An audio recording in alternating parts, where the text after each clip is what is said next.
광주광역시에서 일가족 살인 사건이 벌어진 건데요. 용의자 김 씨, 처음에는 사과를 하러 갔는데 거절당하자 홧김에 권 씨를 살해했다라고 자백을 했습니다. 네, 그렇습니다. 최근 들어서 이렇게 화를 참지 못해서 범행을 저지르는 사건이 끊이지 않고 있는데요. 왜 이런 일들이 자주 일어나는 건지 전문가 모시고 말씀 나눠보겠습니다. 김병수 서울 아산병원 정신의학과 교수 나와 계십니다. 어서 오십시오. 네, 안녕하세요. 어서 오십시오. 네, 저희들이 사건의 개요를 쭉 다시 한번 정리를 해봤는데요. 김모 씨가 처음에는 이제 그 사귀던 여성 권 씨가 자신을 무시하자 화를 나서 범행을 저질렀다고 하는데 홧김에 이렇게 범행을 저지를 만큼 그 분노가 그렇게 큰 겁니까? 분노의 크기에도 문제가 있겠지만 충동 조절에도 또 문제가 있을 거고요. 네. 또 아마 거절당했다라는 것들이 이런 감정적인 조절에 어려움이 있는 사람들은 굉장히 민감하게 다가오거든요. 예. 그런 부분도 생각해 볼 수 있을 것 같고요. 예. 또 근본적으로는 이런 범죄죠. 도덕적인 문제, 윤리의 문제가 아마 내재되어 있을 것입니다. 네. 궁금한 게요. 사실 이 남성과 관계를 직접적으로 맺던 사람은 어머니 권 씨였잖아요. 그런데 권 씨의 친정 엄마 그리고 딸까지 순차적으로 살해를 했단 말입니다. 이런 경우에는 이 분노가 어떻게 계속 끊이지 않고 계속 이어지는 건가요? 일반적으로 분노 조절 장애나 화를 참지 못하는 분들은 충동적이고 일시적인 행동을 보입니다. 예. 예. 근데 이런 식으로 연속적으로 행동을 보이는 건 단순히 분노의 문제만으로 환원할 수는 없을 것 같아요. 그러면 네. 어떻게 가야 되는 건가요? 기본적으로 어떤 도덕적인 문제, 그다음에 예. 공감 능력의 결여 이런 부분들을 고려해 봐야 될 것 같고요. 예. 그리고 충동 조절이 아마 근본적으로 잘 되지 않는 부분들이 있을 겁니다. 예. 그러니까 그 분노가 범행으로 이어지는 사람의 몇 가지 이제 다른 특징들도 봐야 된다라고 네, 얘기를 맞습니다. 해주셨는데요. 어떤 것들을 그럼 봐야 되는 건가요? 두 가지가 크게 있습니다. 첫 번째, 분노가 어떤 공격적인 과격한 행동으로 이어지는 분들은 자신의 행동이 어떤 결과를 초래할 것인가에 대한 예측하는 능력이 떨어집니다. 예. 네. 우리들은 어떤 행동을 했을 때 이 행동이 다른 사람에게 나쁜 영향을 미칠 것이다. 그러니 조심해야지라는 예측을 하거든요. 네. 그래서 자기 행동을 조절하는데 이런 분들은 그런 예측 능력이 떨어집니다. 아하. 두 번째는 타인의 고통에 대해서 둔감합니다. 네. 잘 못 느끼는 거죠. 예. 다른 사람이 아프면 나도 같이 아파하는 것이 일반적인 사람의 특징인데요. 공감 능력이 있는 것이죠.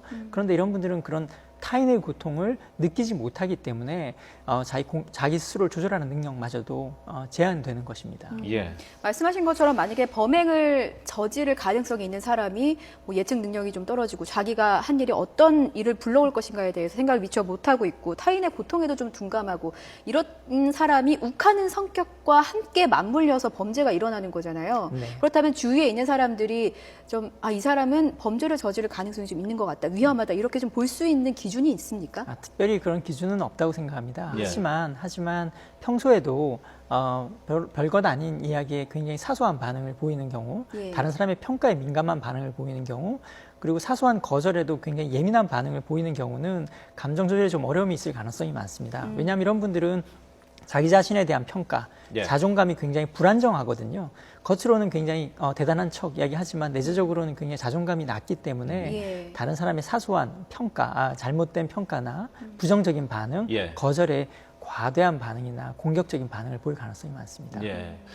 그 이번에 그 붙잡힌 범인 김 씨의 개인적인 좀 얘기를 해보자면 이 사람이 과거에도 살인죄로 5년 동안 복역을 했습니다. 그때도 그 살인이 이렇게 우발적이고 분노 때문이었는지는 모르겠습니다만 일단 이 살인죄로 복역한 사람이 또다시 살인을 저지를 확률, 그러니까 흔히 말하는 재범률이라고 할까요? 네. 이런 것들은 그 정신 그 분석학적인 입장에서 봤을 때 어떻게 좀 봐야 됩니까? 일단 기본적으로 범죄는 너무 질환적으로 해석하는 것은 조심해야 될 것 같고요. 예.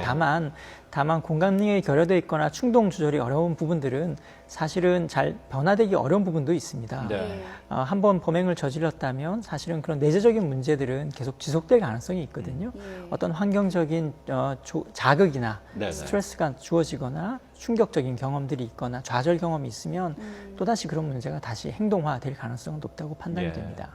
혹시 저는 말씀 듣고 보니까 살인을 앞서 저질렀는데 5년밖에 복역을 안 했다는 거는 어떻게 보면 솜방망이 처벌이 또 다른 범죄를 양산한 게 아닌가 하는 생각이 드는데 어떻게 보세요? 네, 그 범죄는 예. 범죄의 문제 그리고 법적인 문제로 다루어야 될 부분이고요. 예. 이런 부분들을 어떤 정신적인 문제나 예. 심리적인 문제, 질환의 문제로 너무 과도하게 환원하는 건 조심해야 될 것 같습니다. 네.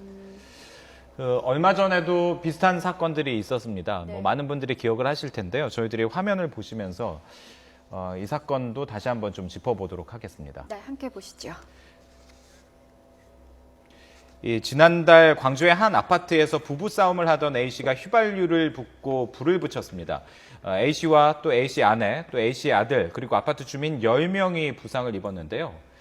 지난 7월에는 또 최모 씨가 용돈을 주지 않는다는 이유로 자신의 어머니를 때려서 숨지게 한 사건이 있었고요. 또 최 씨가 70대 노모를 때려 숨지게 한 이유 역시 술에 취해 화를 참지 못했다, 이런 네. 이유였습니다. 또 지난 3월에도 비슷한 일이 있었습니다. 불성실한 근무 태도를 지적한 상사에게 흉기를 휘두른 21살 공익근무 요원이 입건이 된 적도 있었고요. 또 지난해 3월입니다.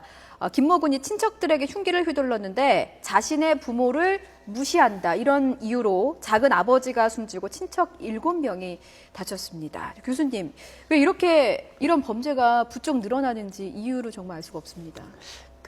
기본적으로 사람들이 분노를 느끼는 상황은 예. 대략 세 가지입니다. 첫 번째는 기본적으로 자존감의 상처예요. 예. 그러니까 내가 무시당했다, 배려받지 못했다, 존중받지 못했다라는 예. 자극이 있을 때 사람은 누구나 분노를 느낍니다.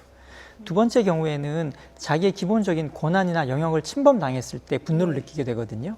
그리고 세 번째는 공정성의 문제입니다. 사람들은 공정성이 깨졌다라는 것에 굉장히 민감한 반응을 보입니다. 예.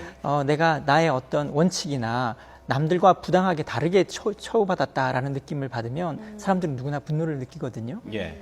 아마 최근에 이런 여러 가지 홧김에 분노와 관련된 범죄가 자주 일어나는 것은 예. 이런 공정성이나 원칙이 깨졌다는 느낌이나 예. 개인의 가치가 훼손되었다라는 느낌들, 인식들이 아마 팽배한 것과 관련이 있지 않을까 생각이 됩니다. 근데 예. 그 범위가 참 넓은 게요. 앞서 저희가 사례를 좀 설명을 해드렸지만 용돈을 주지 않는다는 이유, 이런 정말 사소한, 사실 용돈이 뭐라고, 네. 용돈을 주지 않는다는 이유로 어머니를 살해한 경우도 있었는데 이거를 어떻게 봐야 될지 모르겠습니다.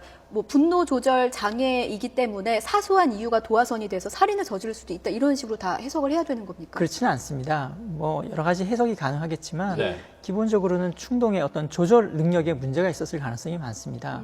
분노는 누구나 느끼는 감정이지만 예. 보통의 사람들은 그것들을 다 억제하거나 조절을 하고 살아갑니다. 예. 그러나 그런 조절 능력이 떨어지는 경우 여러 가지 훈육의 문제라든지 자기 조절 능력에 문제가 있었다든지 혹은 일반적으로는 술의 문제도 많이 관여이 되고요. 네. 예. 그러니까 충동을 조절하기 어려운 상황에 처하게 되면 그런 분노가 공격적인 행동으로 이어지는 것이죠. 예. 그런데 이 점도 궁금한데요. 그러니까 욱한다고 다 이게 범죄로 이어지진 않습니다만 네.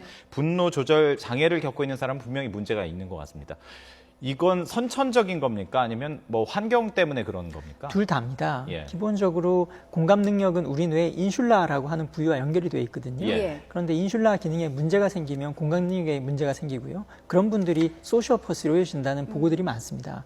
또한 충동 조절 능력은 우리 전두엽의 기능과 관련이 되어 있는데요. 예. 전두엽 기능이 떨어지거나 문제가 있는 경우에는 충동적인 행동, 과격한 행동이 이루어지게 됩니다. 예. 근데 그런 생물학적인 문제가 분명히 관여되어 있고요. 예. 또한 이런 공격적인 범죄 행동을 이어지는 사람들의 특징 중에 하나가 어린 시절에 박탈 경험, 그리고 적절한 양육을 받지 못했다든지, 그리고 학대의 경험들, 예. 이런 양육 과정에서 문제가 있었던 경우가 많습니다. 예. 그러니 환경과 생물학적인 요인들이 함께 결부되어 있는 것으로 보는 것이 맞습니다. 네, 네. 교수님 말씀 듣다 보니까 화를 내도 제대로 내는 게 좀 중요하다는 생각이 드는데 분노 조절을 어떻게 하는 게 좋을까요, 개인이? 화는 누구나 다 느끼는 자연스러운 감정입니다. 예. 어떻게 억제하느냐, 조절하느냐의 문제인데요. 네. 조절 능력이 떨어지지 않도록 하는 것이 가장 중요합니다.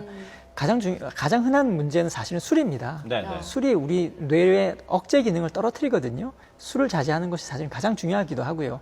두 번째는 만성적인 스트레스나 피로입니다. 예. 만성적인 스트레스나 피로에 노출이 되면 전두엽의 기능이 떨어지면서 네. 화를 억제하는 능력도 같이 떨어지게 됩니다. 네. 끝으로 저희가요, 분노를 스스로 어떻게 할지 못하는 사람들, 뭐 사회나 정부가 좀 도와줘야 될 역할도 있을 것 같은데 어떤 부분이 그럴까요? 앞에서 말씀드린 것처럼 예. 분노가 자극되는 요인들은 개인의 가치가 존중받지 못하는 것, 공정성이 훼손되는 것과 굉장히 밀접한 관련이 있습니다. 네.